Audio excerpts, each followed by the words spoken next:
hukumnya sunnah agar membantu kita ketika kita berniat.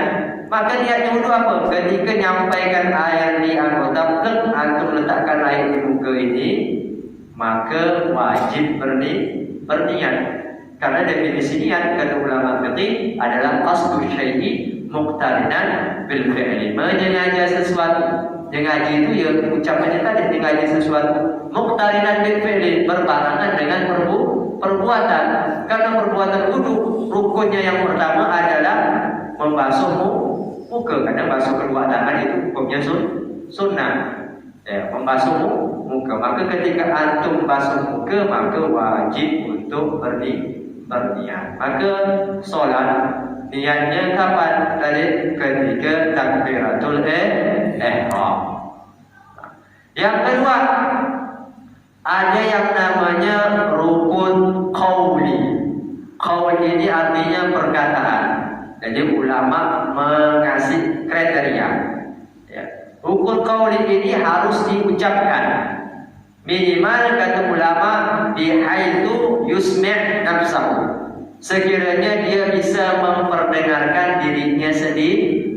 Artinya kalau diucapkan dalam hati ya, hendak didalafutkan, maka hendak diangkat. Apa saja itu rukun qauli? Ada 5. Yang pertama adalah takbiratul ihram.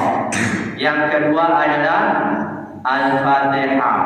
Yang ketiga adalah at-tasyahhud akhir. Yang keempat adalah salawat kepada Nabi dan keluarga Nabi. Yang kelima adalah salam yang pertama. Maka kalau ada orang takbiratul ihram dalam hati tak begini ada, maka solatnya tak sah. Atau ada orang baca al-Fatihah baca al-Fatihah dalam hati, ya, dia tak memperdengarkan untuk dirinya sendiri, atau dia hanya gerak-gerak mulut tak gini-gini, tapi dia sendiri tak dengar. Maka kata ulama matu'tabar, al-Fatihahnya hendak dianggap. Karena al-Fatihah itu adalah rukun qauli, adalah rukun yang harus diucapkan, harus didalafutkan. Bihaitsu yusmi' nafsahu, sekiranya dia sendiri bisa mendengar. Maka al-Fatihah walaupun dia menjadi makmum misalnya, jangan bilang al-Fatihahnya makmum ditanggung imamnya, benar. Ya. Baca dewe-dewe ya, baca sendiri-sendiri. Nah, kemudian tasyahud, ya, tasyahud akhir. Karena tasyahud yang pertama itu hukumnya sunnah. Maka ini contoh juga orang beribadah tapi tidak dibarengi dengan ilmu.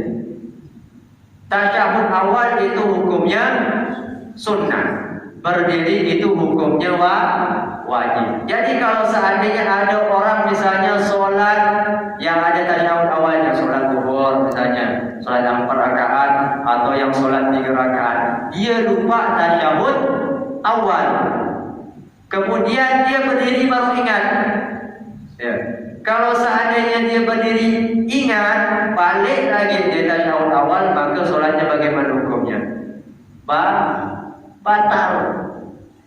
Ya, hukumnya batal karena dia sudah mengerjakan rukun fi'li berdiri. Rukun fi'li berdiri ini adalah wajib. Duduk tasyahud ini adalah sunnah. Mengerjakan sunnah, meninggalkan yang wajib haram. Ibaratnya orang sholat tahajud tapi sholat subuhnya 0, kosong. Maka ada sholat tahajudnya, bangun jam 12, tahu-tahu jam 4 kurang 5 menit tidur dia 12-an. Banyak dialami dalam sholat jamaah. Ini makmumnya misalnya sok-sokan, ya, imam misalnya lupa tasyahud awal, dah berdiri imam, dia bilang subhanallah, subhanallah, subhanallah. Imam jadi lagu kan aku berdiri, belum tasyahud awal itu. Balik imam, batal semua solatnya. Kalau si makmum tidak niat mufaraqah. Itu pentingnya kita belajar ibadah tapi harus dibarengi dengan ilmu. Jangan kita main hantam-hantam ya. Jangan kita main ibadah-ibadah ya, tapi tidak dibarengi dengan ilmu. Apa tadi itu? Tasyahud akhir. Jangan baca tasyahud akhir itu dalam hati. Minimal antum dengar diri sendiri, jadi at-tahiyyatul mubarakatus salawatut thayyibatu lillah sampai akhir. Kemudian juga salawat kepada Nabi dan keluarganya, dan yang terakhir adalah salam assalamualaikum warahmatullahi wabarakatuh. Walaupun antum jadi makmum, maka itu harus diteleponkan, harus diucapkan. Salam yang pertama ya, karena salam yang kedua itu hukumnya sunnah. Nah, itu rukun qauli, rukun fi'li, dah makmum dah kita berdiri, ruku, sujud, duduk antara dan sujud dan lain sebagainya. Kemudian yang terakhir adalah rukun ma'nawi. Ya, rukun ma'nawi, yaitu tertib. Artinya solat kita yang kita lakukan harus tertib. Ya, sesuai dengan apa yang kita lihat kepada Rasulullah sallallahu alaihi wasallam. Ya, kita waktu syuruknya, waktu terbitnya 25. Waktu syuruknya mau ana luruskan sedikit ya. Syuruk ya, kalau dijak dasarnya syuruk atau tuluk, itu apa? Itu adalah waktu terbitnya matahari, bukan waktu masuknya sholat syuruk. Jadi sholat syuruk itu dikerjakan kapan? Setelah tala'atis syamsu qadra rumhi, terbitnya matahari seukuran tombak. Karena ketika terbitnya matahari itu kita diharapkan untuk melakukan sholat. Ada 5 waktu yang diharapkan untuk melakukan sholat. Salah satunya ketika terbitnya matahari. Jangan makanya selesai misalnya subuh, waktu syuruk mulai langsung kita sholat syuruk. Tak boleh, haram hukumnya. Karena itu jeda, untuk jeda. Kalau sholat zuhur jedanya sampai sholat asar. Kalau sholat asar jedanya sampai maghrib. Maghrib isya nanti subuh. Kalau subuh ini sampai zuhur enak aja. Betul, kalau sholat subuh bisa jam 9 pagi, jam 10 pagi ya man. Maka ada batas kan, yaitu ketika waktu syuruk, ketika matahari terbit. Masuknya waktu syuruk itu ketika matahari terbit ditambah dengan qadra rumhi, 1 ukuran tombak. Kalau kita nak pakai tombak bingung ya sekarang, itu 4 derajat ya, 4 derajat nanti dikali 4, sekitar ukuran 16. Ada ulama mengatakan 16 menit, ada juga yang mengatakan 18 menit. Artinya waktu ditambah dengan 16 menit. Misalnya 5:25 ya, ditambah 16 mampu. Itulah masuknya waktu syuruk. Ini menunjukkan apa? Menunjukkan pentingnya kita untuk menuntut ilmu. Wa kullu man bi ghairi ilmi ya'malu amaluhu mardudatun la tuqbal. Ya. Pengarang daripada kitab Nawar Safatul Subat, beliau mengatakan setiap orang yang beramal tapi tidak dibarengi dengan ilmu, amaluhu mardudah, amalnya ditolak, ya, la tuqbal, tidak diterima oleh Allah Subhanahu wa ta'ala. Maka penting bagi kita untuk mempelajari ilmu apa tadi yang wajib kita pelajari? Ilmu hal, ilmu yang wajib ketika itu yang kita hadapi setiap hari. Maka itu yang wajib kita pelajari. Jangan lagak-lagak dulu lah kita nak belajar ilmu tasawuf misalnya. Apa nak belajar makrifat kepada Allah Subhanahu wa ta'ala. Syariat kita belum betul.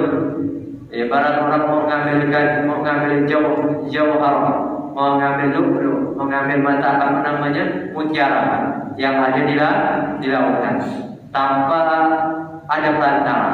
Ya, tak ada pakai kapal yang diibaratkan ulama sebagai syariat. Ya, sebagai syariat. Tidak ada lautannya sebagai syariat. Dia langsung makrifat, langsung mengambil mutiara yang ada di dalam lautan. Di mana? Tak ada alatnya, tak ada alat solat. Akhirnya apa?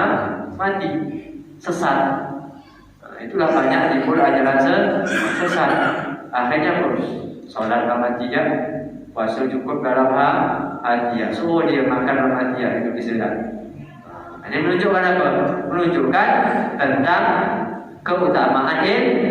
Satu, terakhir sebelum menutup, Al-Imam Hasan Basri beliau mengatakan, "Lau kana lil ilmi suratun, la kanat suratuhu ahsana min surati syamsi wal qamari wan nujumi ajma'in." Ilmu yang kita pelajari ini, kalau seandainya ada bentuknya, kata Al-Imam Hasan Basri, maka bentuknya akan lebih indah daripada matahari. Ya, kita lihat di TV-TV, ya, lihat orang-orang pergi ke puncak gunung atau pergi ke tepi pantai. Untuk melihat apa? Untuk melihat matahari terbit, untuk melihat matahari tenggelam, indah dan cantik. Kata Imam Hasan Basri, kalau ilmu itu ada bentuknya tak ada sayangnya. Karena kita memang percaya kepada sesuatu yang ada bentuknya. Kadang yang tak ada bentuknya kita ni ragu-ragu. Ya, ragu-ragu. Maka kata beliau, kalau ilmu itu ada bentuknya, maka bentuknya lebih indah daripada matahari, wal qamari, dan lebih indah daripada rembulan, wan nujum, dan bintang. Bayangkan kalau langit ni, ya, gelap itu ya, tak ada hiasannya bintang gitu, ya, tak ada hiasan. Maka bagaimana? Ya, suka kalian matahari apa namanya, langit gelap, tak ada bintang, ya, tak ada perhiasan. Maka ya, mudah-mudahan apa yang sedikit ini sesuai dengan kata beliau tadi, sampai 20 lebih 1 menit. Mudah-mudahan yang sedikit ini dapat kita amalkan, dapat kita manfaatkan. Supaya kata beliau, habis ini tanya jawab, yang bisa ana jawab. Kalau tidak bisa PR, tak tahulah kapan dia diundang di sini. Kalau tidak, nanti ana beliau ya. Karena kalau yang tak tahu, tak buat dia. Wallahu a'lam bishawab. Alhamdulillah, demikian tadi penyampaian dari Al-Habib Muhammad Aliansa Al-Hinduan tentang amalia-amalia keseharian kita, termasuk sholat, wudu, dan lain-lain. Seperti biasa, kami membuka beberapa sesi tanya jawab. Kami persilakan Bapak. Ini nampaknya Pak Haji Marani ini mau bertanya, saya tahu dari auranya. Silakan dari Pak Haji Marani. Setelah itu dari ibu-ibu. Silakan Pak Haji Marani. Assalamualaikum warahmatullahi wabarakatuh. Waalaikumsalam warahmatullahi wabarakatuh. Terima kasih atas kesempatan yang diberikan. Saya mau menanya tentang sholat Isra, Pak Ustaz. Ini kalau sholat Isra ini kan runtutannya harus diawali dengan sholat jemaah di masjid, Pak, ya. Bagi laki-laki mungkin tidak menjadi persoalan. Yang saya tanyakan itu adalah terkait dengan ibu-ibu. Kenapa?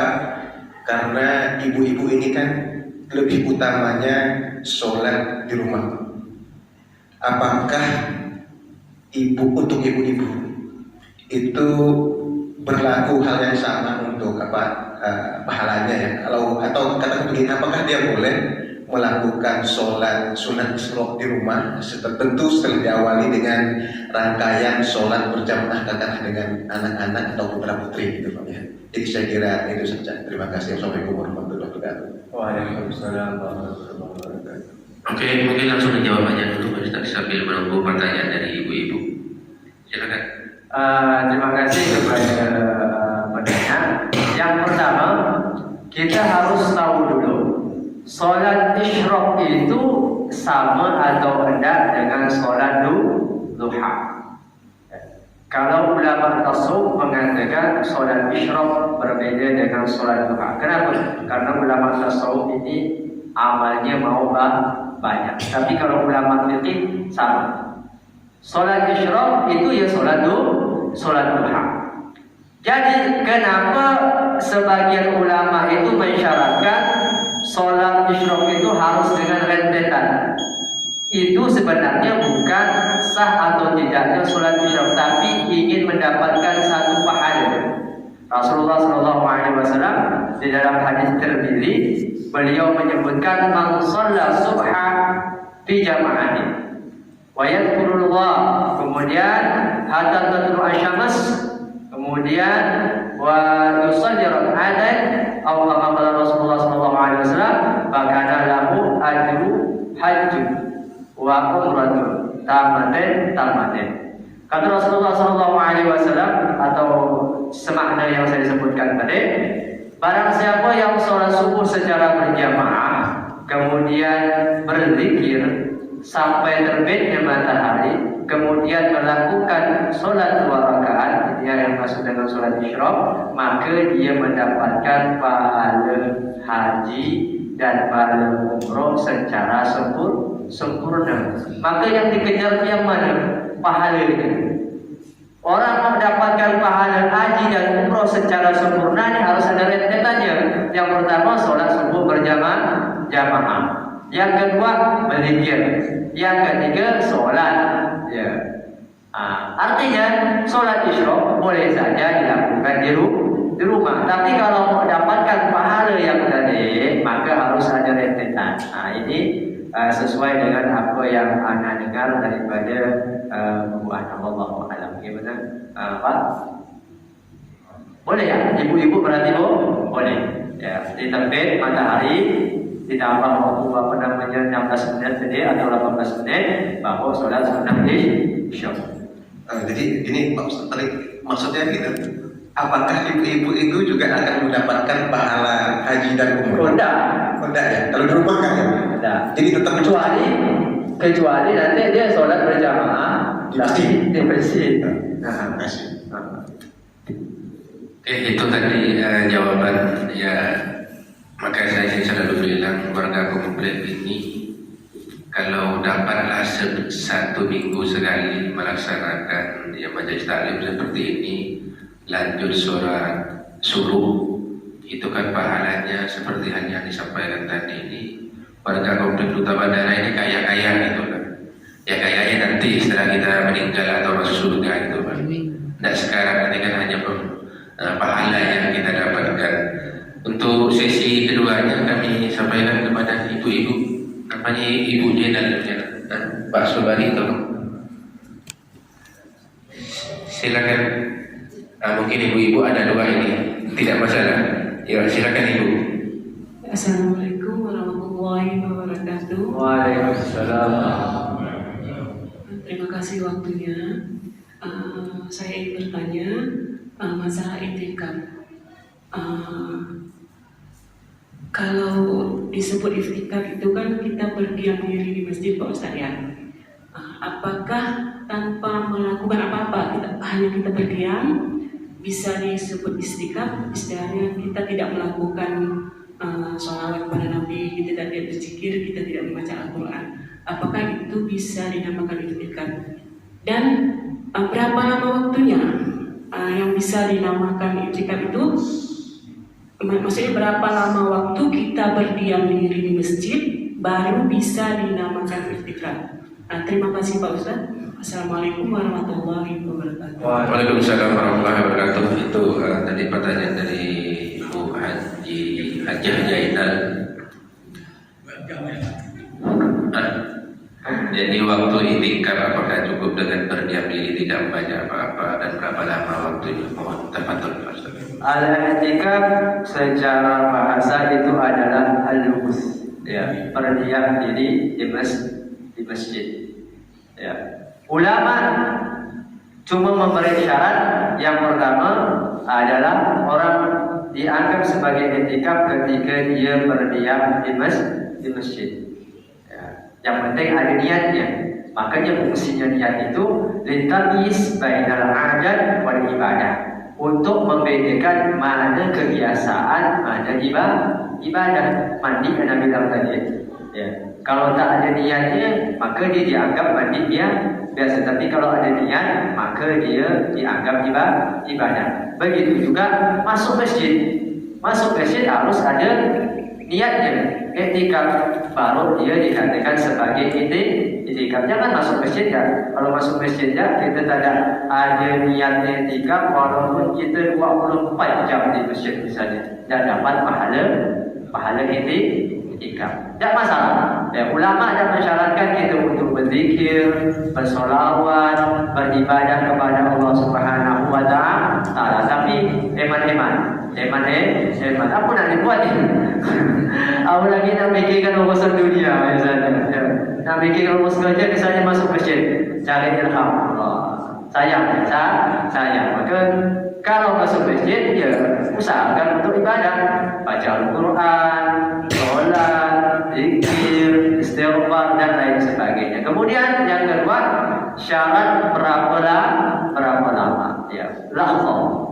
Sebentar pun itu sudah dianggap itikaf. Antum masuk, yang penting diam sebentar, itu sudah termasuk daripada niat itikaf. Bahkan ulama mengatakan kalau kita masuk dari satu pintu, ya putar lagi masuk ke pintu yang lain itu, walaupun kita tidak tidak berdiam, itu sudah dianggap lupus berdiam di diri. Maka terkait dengan niat itikaf ini juga, ya, ini ulama ini kalau yang namanya air masjid, ya, ini agak timpang sedikit tapi ada berkaitan dengan itikaf. Air masjid atau kebutuhan masjid yang lain, fasilitas yang masjid yang lain itu hanya diperuntukkan bagi orang-orang yang beribadah di masjid. Artinya kalau orang yang tidak beribadah di masjid tapi menggunakan fasilitas masjid itu hukumnya haram. Tidak boleh. Ini kejadian kalau seandainya kita berpergian jauh, misalnya anak biasa balik ke Kayu Utara, anak dari Kayu Utara sebenarnya. Kalau singgah, salah satu singgahnya tempatnya untuk buang air kecil itu di masjid. Bagaimana kita mengkali? Kita hanya numpang kencing ya ibaratnya, tapi kita tidak beribadah di masjid. Bagaimana hukumnya? Haram. Makanya supaya kita tidak haram, silakan pakai kamar tersebut, WC tersebut, kemudian masuk masjid. Ya, niat itikaf sebentar lah. Ya, niat itikaf sebentar atau duduk di samping masjid, karena rohabah samping masjid itu ulama mengatakan kebanyakan untuk taman masjid itu dianggap sebagai masjid. Sah kita untuk itikaf di situ. Haram bagi orang yang junub, orang yang haid berada di serambi masjid. Maka itu solusinya. Kita pakai air masjid, duduk sebentar, niat itikaf. Berarti kita sudah dianggap beribadah. Mana Bu? Kira-kira jelas jawabannya? Oke, Ibu, itu jawaban ada dari Ibu Rina ya. Silakan Ibu Rina. Assalamualaikum warahmatullahi wabarakatuh. Waalaikumsalam warahmatullahi wabarakatuh. Sesuai dengan uraian Ustaz tentang niat sebelum takbiratul ihram. Selama ini yang saya tahu, kita kan pasti kita niat dulu baru takbiratul ihram. Tapi tadi Ustaz bilang kita takbiratul ihram itu gimana ini Sali, Farda, Subayi, Hakatain, Mustaqibah, langsung kita itu niat pas takbiratul ihram gimana tak? Yang kedua, setahu saya pernah tahu Ustaz tausiah bahwa setelah imam membaca Fatihah, makmum itu tidak perlu lagi baca Fatihah karena yang imam itu udah pasti baca Fatihah, jadi kita tidak perlu, kita tinggal mengikuti imam membaca Fatihah. Hanya itu. Yang kedua ulangnya yang kedua imam setelah imam baca Fatihah, makmum tidak perlu lagi baca Fatihah karena imam udah pasti baca Fatihah. Jadi karena kita berimam, jadi kita tidak perlu membaca Fatihah lagi. Oke, Ibu, ada dua pertanyaan. Kalau yang saya tangkap pertama, ketika kita mendapatkan niat, tadi sudah disampaikan, minta dijelaskan kembali Pak Ustaz tentang kebersamaan niat dengan takbiratul ihram. Karena biasanya niat dulu baru takbiratul ihram. Oke, jadi sudah dijelaskan. Terus yang kedua tentang apa tadi? Al-Fatihah, makmum itu katanya tidak diwajibkan membaca karena imam sudah membaca suratul Fatihah. Itu dua pertanyaan. Teman-teman. Yang pertama itulah Anda bilang, niat antum baca di kitab fikih yang mana pun. Tak tahulah kalau kitab-kitab terjemahan atau apa namanya tuntunan solat. Tuntunan solat itu hanya sebutkan niat, cuma tempat niatnya di mana disebutkan atau tidak? Ada tak kira-kira? Di tempat kitab yang warna apa tu? Yang agak ada warna ungu atau tuntunan solat yang kuning, itu sebutkan hanya niat. Niat zuhur, niat asar, niat maghrib. Ada tak kira-kira tempatnya disebutkan? Maka ulama fikih disepakat. Maka mohon maaf ya kalau apa namanya orang-orang salafi tak ada usul itu, tak ada. Ini menurut kita aja, menurut Imam Syafi'i mereka langsung niat. Karena memang niat itu tempatnya inda takbiratul ihram. Ketika takbiratul ihram memang susah. Makanya kalau sholat fardu itu hanya wajib 3. Ada yang namanya qasd, ada yang namanya ta'yin, ada namanya fardhiyah. Artinya 3 ini kita sebut kita sudah memenuhi kriteria niat. Kalau sholat fardu cukup mengatakan usolli fardhu zuhri. Yang lainnya sunnah. Adaan, mustaqbilan kiblat, jumlah rakaatnya, kecuali kita jadi makmum wajib bisa disebutkan. Maka ketika niat antum kalau tak bisa memang susah, maka ulama itu cukup mengatakan istihdar niat urfi, menghadirkan niat secara kebiasaannya. Ya, makanya ketika Allah niatkan aku sholat pada zuhri, ketika takbiratul ihram, kan yang tadi ibu sebutkan sebelum itu namanya talaffuz, melafazkan. Tujuannya apa? Untuk membantu kita ketika berniat, pemanasan kita. Ya, kalau nak niat langsung terkejut agak susah. Ini menurut kita, menurut Imam Syafi'i, maka dia dituntut dulu. Usolli fardhu zuhri. Ini kan dah ada permulaan ini, nanti ketika udah takbiratul ihram maka dia akan terbiasa. Lalu bagaimana solat-solat dulu yang niatnya sebelum takbiratul ihram? Kita mohon minta Allah, minta ampun kepada Allah Subhanahu wa taala. Kata kalau ulama mengatakan hanya 2 golongan yang dikasih dispensasi, diberi keringanan, diberi rukhsah. Artinya kalau 2 golongan ini dia tidak tahu, dia salah, tidak tahu, dia dikasih keringanan. Tapi kalau udah kita balik itu umur berapa, misalnya 15 tahun, sekarang umur berapa? 40 tahun. Kemana kita? Kenapa tidak belajar? Maka ulama hanya memberikan 2 keringanan. Yang pertama adalah hadis ahdi minal Islam, orang yang baru masuk Islam. Kalau dia tidak tahu niat itu ternyata ketika takbiratul ihram, dia tak tahu dia bagaimana sholat aku tadi dia, tak masalah karena dia adalah orang yang baru masuk Islam. Itu yang pertama. Yang kedua, man nasya'a ba'idun 'anil ulama, orang yang tinggal jauh dari ulama, tinggalnya di gunung misalnya, di tengah-tengah gunung, tak ada ulama yang ditanyakan. Kalau kita YouTube dah ada. Melihat ada YouTube, kapan dia ada sholat? Jadi itu hanya untuk memudahkan kita, kitab-kitab yang seperti itu karena memang waktu SD itu untuk mempermudahkan kita. Kalau anak SD yang kita ajarkan niat itu di takbiratul ihram, dia bingung nanti macam mana takbiratul ihram, mana niat nanti. Akhirnya tak belajar sholat. Pening kepala aku lima, katanya.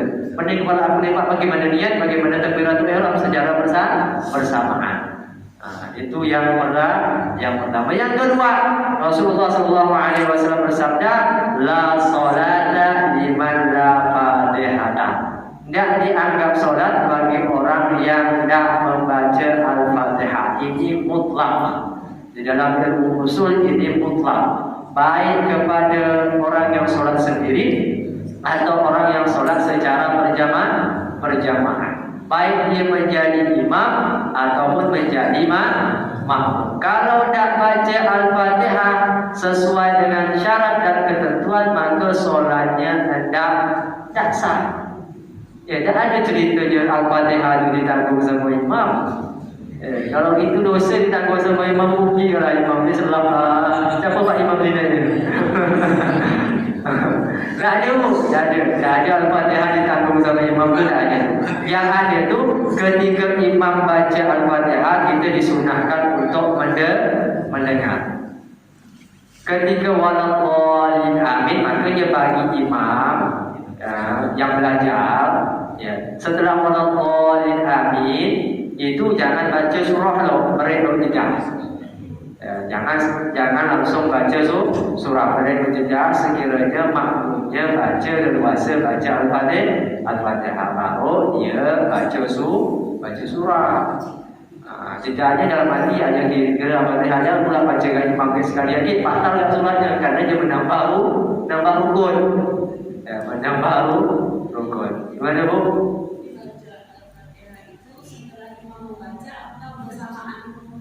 Kalau yang jahriyah, yang solatnya kedengaran, rakaat yang pertama yang kedua kita disunahkan.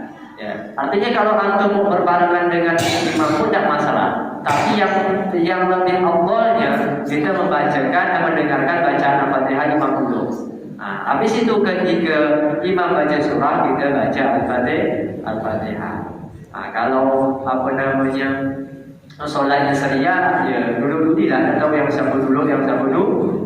Maka yang dua rukun termasuk daripada yang dimakzur kita mendahului imam itu, ya ada beberapa, salah satunya Al-Fatihah. Kita mendahului imam ketika solat seria, ya ketika tidak ada kedengaran, atau rakaat yang ketiga atau yang keempat. Karena kalau kita mendahului imam itu hukumnya tak boleh sampai dua rukun.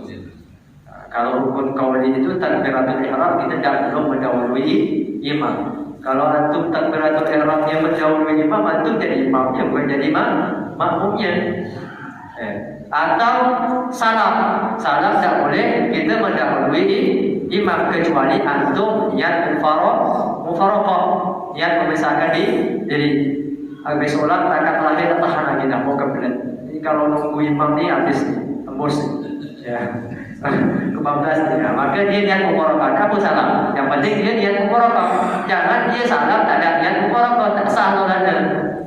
Contohnya juga tak boleh kita mendahului imam dalam dua rukun fi'li. Ya, rukun fi'li baik yang panjang ataupun yang pendek.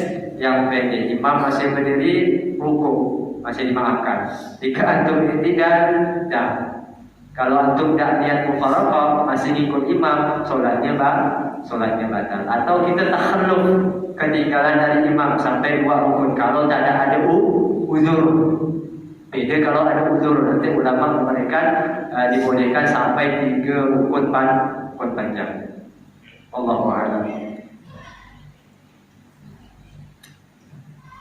Oke, itu tadi ibu-ibu sama bapak-bapak tentang penjelasannya. Saya pikir untuk pagi hari ini kita cukupkan dulu kuliah subuh. Insya Allah lain waktu kita sambung kembali. Dan seperti biasa, sebelum kita menutup kuliah subuh pada pagi hari ini, kita minta Al-Ustaz untuk memimpin doa penutup kuliah subuh pada sore hari ini. Dan dari kami menyampaikan ungkapan terima kasih yang sebesar-besarnya. Mudah-mudahan apa yang disampaikan oleh Al-Habib Muhammad Aliansa Al-Hinduan dapat menjadi ataupun menambah ilmu, sehingga kita dalam melaksanakan ibadah subuh tadi sudah dijelaskan, sholat juga untuk lebih baik dari hari ke hari. Untuk itu dari kami, Assalamualaikum warahmatullahi wabarakatuh. أعوذ بالله من الشيطان الرجيم. بسم الله الرحمن الرحيم. اللهم صل على سيدنا محمد في الأولين والآخرين. وصل وسلم على سيدنا محمد في الآخرين. وصل وسلم على سيدنا محمد في كل وقت الرحيم آمين. وصل وسلم على سيدنا محمد في الملأ الأعلى إلى يوم الدين. اللهم إنا نسألك من خير ما سلمك وفيك وفيك سيدنا محمد، ونعوذ بك من شر ما استعاذك وفيك ونبيك سيدنا محمد. اللهم إنا نسألك رضاك والجنة ونعوذ بك من سخطك والنار. اللهم اغفر لنا ذنوبنا ولوالدينا وارحمهم كما ربونا صغارا. اللهم اغفر لنا ذنوبنا ولوالدينا وارحمهم كما ربونا صغارا. اللهم اغفر لنا ذنوبنا ولوالدينا وارحمهم كما ربونا صغارا. اللهم بلغ مقاصدنا وحوائجنا من حوائج الدنيا والآخرة بكل سهولة ورضا. الله ربنا آتنا في الدنيا حسنة وفي الآخرة حسنة وقنا عذاب النار. سبحان ربك رب العزة عما يصفون والسلام على المرسلين والحمد لله رب العالمين. اللهم صل على سيدنا محمد. اللهم صل عليه صلى الله على محمد صلى الله عليه وسلم صلى الله على محمد صلى الله عليه وسلم صلى الله على صلى الله عليه وسلم صلى الله على محمد صلى الله عليه وسلم صلى